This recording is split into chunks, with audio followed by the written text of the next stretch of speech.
Nusa Dua, it's over to New Delhi for the 18th G20 summit that will take place in New Delhi in September 2023. India will be holding 200 meetings over the course of the 1 year in 35 sectors across many cities. But the final summit will take place in New Delhi. In fact, the symbolic handing over of the presidency was done at the Bali closing ceremony, with the gavel being handed over by Indonesian President Joko Widodo to Prime Minister Narendra Modi. After which the Prime Minister said that the G20 should be seen as a catalyst of transformation and change, and that's what it should be doing. The stress largely was on the global turmoil that we are seeing around us currently, with the Ukraine war, its fallout on both energy as well as food, and the supply chains having been already hit earlier on because of the COVID-19 pandemic. All of it culminating to have a grave fallout on the global economy. And that really has been the thrust over the past many months and even at the G20 summit, that the global leaders, the leaders of the 20 powerful economies should be able to find solutions to stop or arrest the slip of the world into a further economic crisis or a global economic distress, because that will have ramifications, especially for the developing and vulnerable world, where incomes are not very high and people could be pushed further into poverty. And therefore, the onus lies on these leaders to be able to help the humanity at large.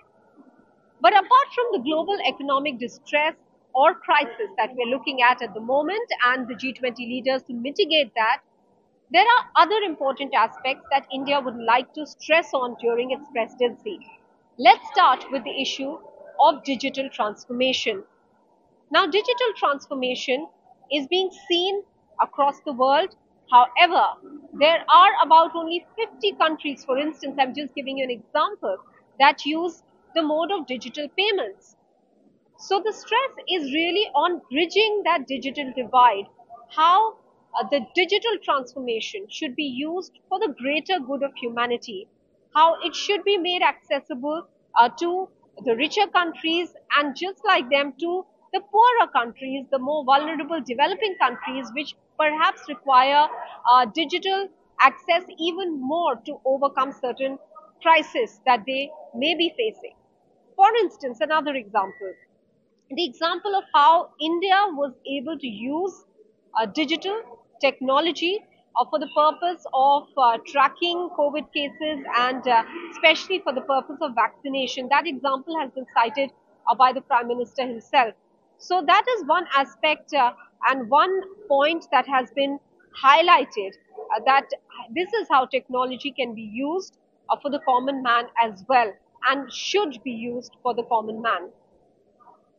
Now let's look at the G20 countries themselves. These countries among themselves, G20 is basically 19 countries plus the European Union. So among these countries, 85% of the world's GDP is concentrated.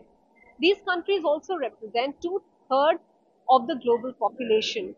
And amongst them, they have 75% of the global trade. But the global emissions from these countries is also 75%. So that brings us to the issue of climate financing and climate justice. Now, historically, it's the richer countries that are responsible for the emissions, of which we are seeing the fallouts now, with erratic weather conditions seen across many parts of the world, be it America, China, India.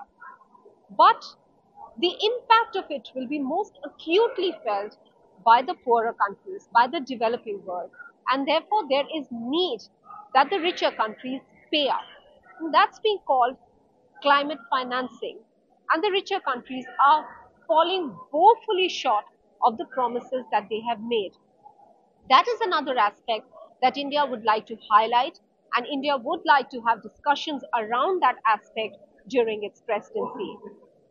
Meanwhile, after India, the presidency of G20 will move to Brazil and then to South Africa. From Indonesia, that is Bali, Nusa Dua, to New Delhi, to Brazil, and then to South Africa. Will this period, when the presidency is with the global south, will it change the way G20 thinks? Will it set an agenda that will be more giving a voice to the vulnerable, to those who have not found their say on these big global platforms? At least that's the hope as the G20 presidency now moves on to New Delhi and from there later on to Brazil and South Africa, that the global south will finally find a voice on these powerful platforms.